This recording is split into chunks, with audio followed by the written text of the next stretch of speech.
All right, we're back. It's tennis season. You know, spring sport, we've already talked about baseball and softball. Now it's tennis season. Coach Steve Dahm, you have both men's and women's tennis about to start. You started practice this week. How do you feel so far? I don't know yet. We started Friday. We had some bad weather, which everyone's been dealing with. We had a rain out yesterday. Some of my international guys like to extend their holiday break a little, and they've just gotten back. So I've had a few guys haven't even practiced yet. So the jury's out. You know, of course, I still have the fall to go on, and you know, we're good. We're pretty good. Everyone else is good too. How do you feel about that fall campaign for both the men and the women? It's hard to tell. I'm not trying to be too vague. Oh, yeah, I know what you mean. They're individual tournaments. You know, they're playing for nothing more than a plaque. The fall season, we're experimenting with things. We're changing strokes. Nothing really matters. You can tell who can play and who kind of can't. Everyone we have can play. But, you know, no one's really been held to the fire yet. So. But you had success, and you got to be happy about all the success individually that they had, and it gives them a little more confidence going into spring. Yeah. It's one of those where you can't lose playing these tournaments. If you do well, you get confidence, and if you don't do great, you just say, well, it doesn't matter. We're working on things. We're not stressing the W's and L's yet. Definitely.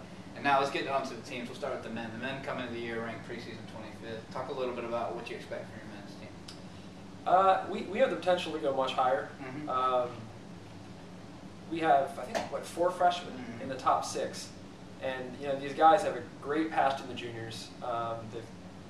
They can get it done, but usually there's a jump when you go from juniors to college. And some of the guys in the past have come in and they need a year. Gregory Andrade right now is playing phenomenal, probably one of the best players in the country. His freshman year, he jumped from juniors, and there was a little bit of a struggle with their year. These 4 freshmen, if they need that year, it could be tough. If they come in and they don't need that year, like some players don't need it their first year, they come in and kill right away, we could be much better. So it's really how the freshmen adapt. Well, talk about Andrade. He's ranked nationally 38th right now, 14th in the region, but he's also ranked in the top 10 with the freshmen coming in. Because he was ranked last year, starting at doubles nationally.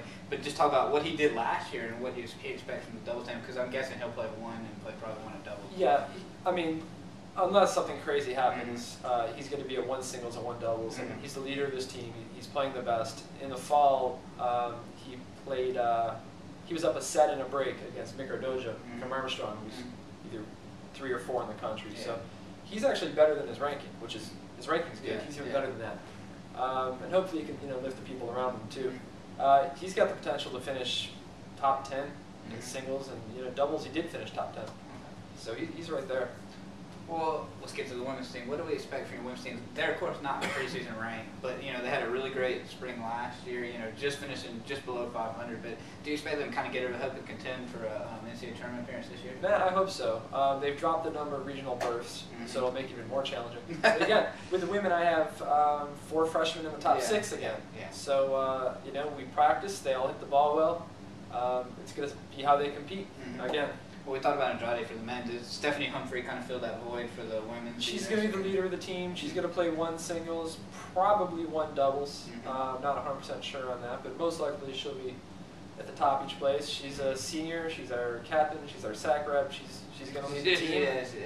Does a little bit of everything. Yeah, so that's going to be our go-to person over there. Well, is there anything special you expect from your team, or that why you should think people should come out here to see the tennis team? I think just the level of tennis is very good. I know Aiken's a big tennis area. I know a lot of people play. These USTA matches get big crowds, people just to watch. And I'm not sure if people know exactly how good the tennis is here. I mean, we're playing at a solid D1 level. I mean, for sure. And it's real exciting, the tennis out here. Well, the same thing you talk about is the D1 level. Talk about how good the Peach Belt Conference is and how hard. I mean, in this region, you can be 8th in the region and still just not very great in the conference. We're in the elite conference in Division II. The top players in our conference they'd be ranked in Division I as well. Chances are they just weren't eligible or something like that, or just decided they found a school that they liked and they happened to go there. But yeah, if we can get through our conference, through our region, the national is easy. It's getting out of this little hub. That's the hardest thing. Well, we're looking forward to it. It started on you got February 3rd or February 4th, excuse me, 4th, 5th, and 6th, 3 matches, men and women, Yep. over a 3-day span. That's going to be a tough way to start the year, but I'm looking forward to it. It